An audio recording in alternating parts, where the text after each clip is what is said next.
Hello, welcome to this video. I have my little boba I got earlier. Coda's over here, so if you hear something, that's probably her.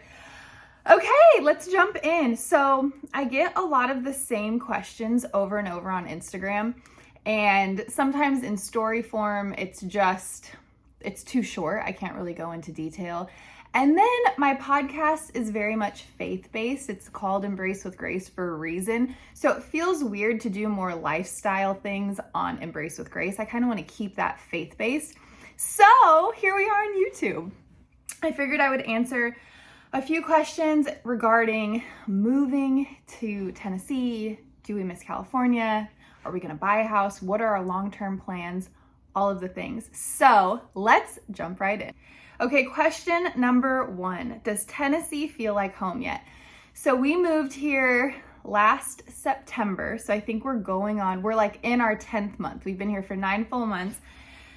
The first 7 months, I would say, were a little tricky. It has been wonderful being here, but it is a very big change culturally, geographically, the weather, like all the things have been a big change. So as much as every day Kellen and I have woken up and been like, we're exactly where we're supposed to be, it hasn't always felt like home. We haven't really missed California. That's another question that we get a lot. Do you miss California?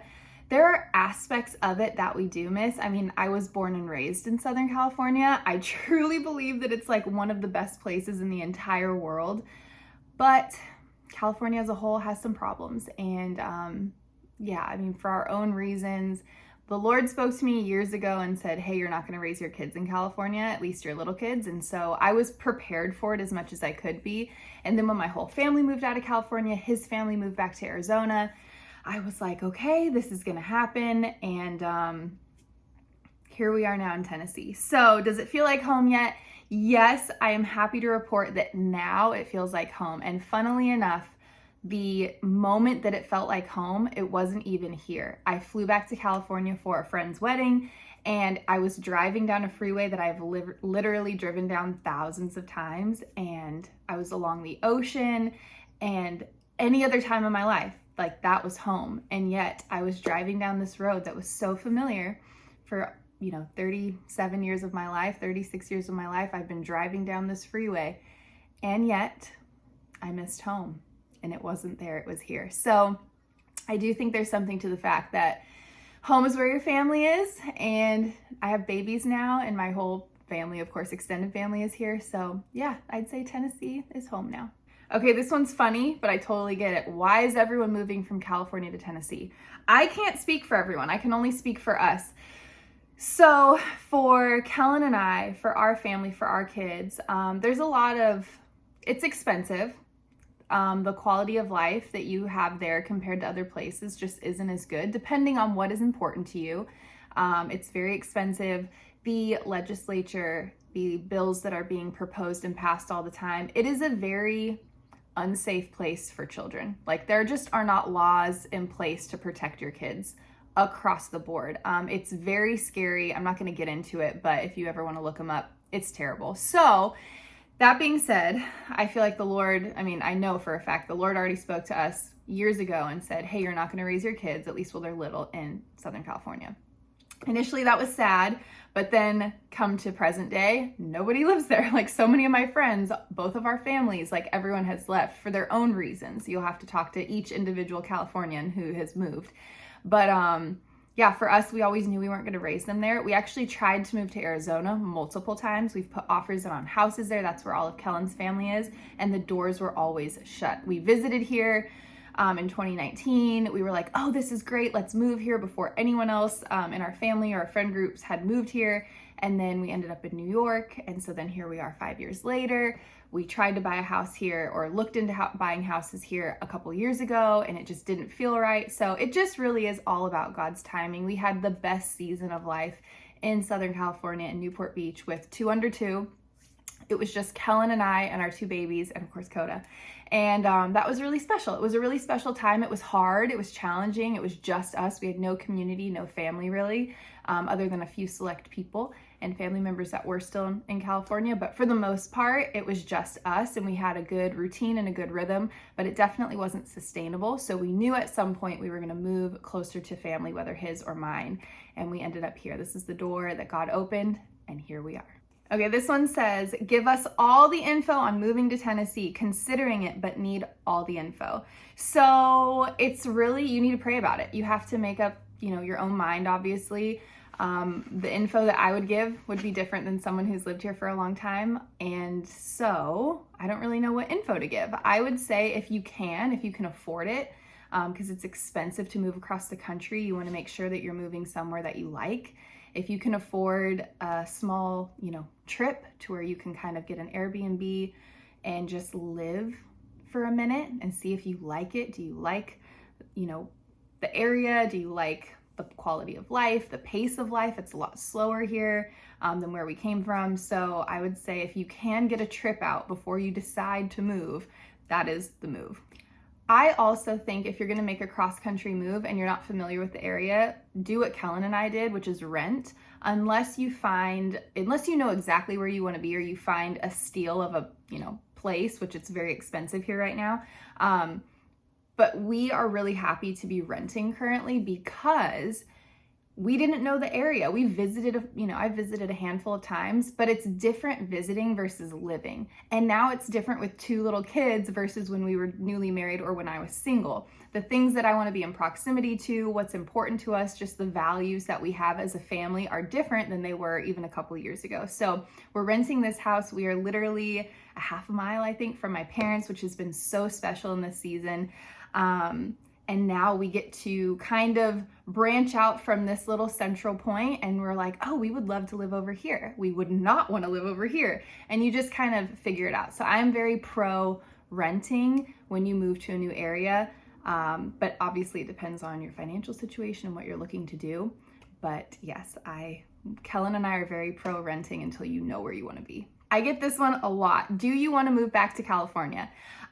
Maybe someday. Some days, most days I'm like, no.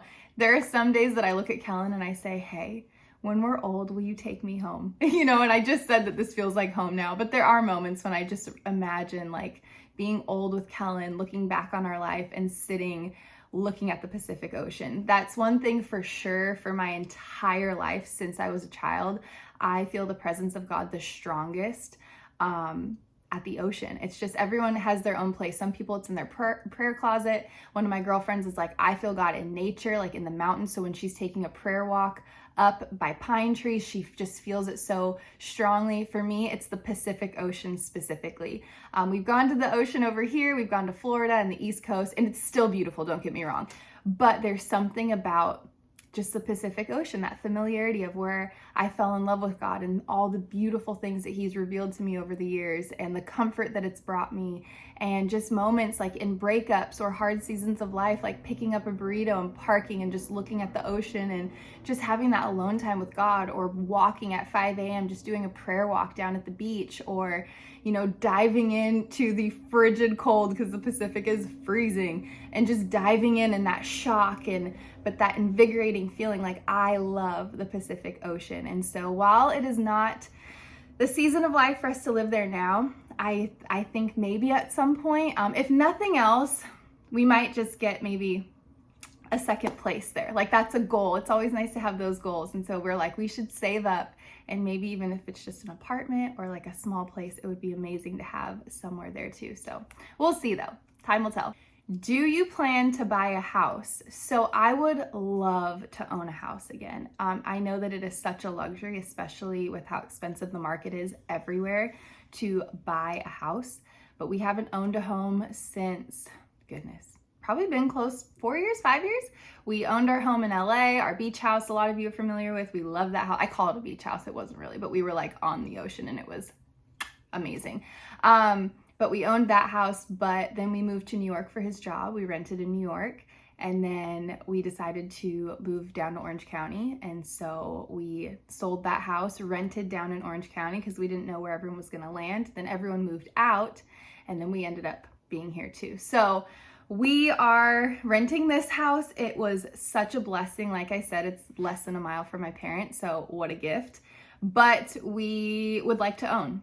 So we're always keeping our eyes open, always praying. We don't really know where exactly we're gonna lay down those long-term roots, if that's even a thing for us. Kellen's job moves us all over, and it's one of the things that we love about it, but it's also challenging because you're not really in one place for a long time. However, I do, and we both have talked about, we would love to have a home base where it's kind of like, it's where we operate out of. So even if we're going to another state, another country for 8 months out of the year, we still have our home base that has our kids' bed, that has our bed, that's like, it's ours. So that's the dream. Hopefully God will open that door when the time is right. Okay, this one doesn't have anything to do with moving or Tennessee or California specifically, but it is a house related question. So can you share more home decor? A lot of people always ask, can you share more home decor? What does your house look like? And the one thing I will say is I love design. I love decor. But the weird thing is, and this is my struggle, is we're kind of living, not the bare minimum, but we haven't really made this place our own because it's a rental and we don't know how long exactly we're going to be here. And we have gotten caught in this position before where you buy furniture that fits a certain place and a certain size of a bedroom or a certain aesthetic or theme, and then you end up moving and now you don't have a place for it. It doesn't fit in the new place, or the style is just different, the architecture is different, and then it just feels funky.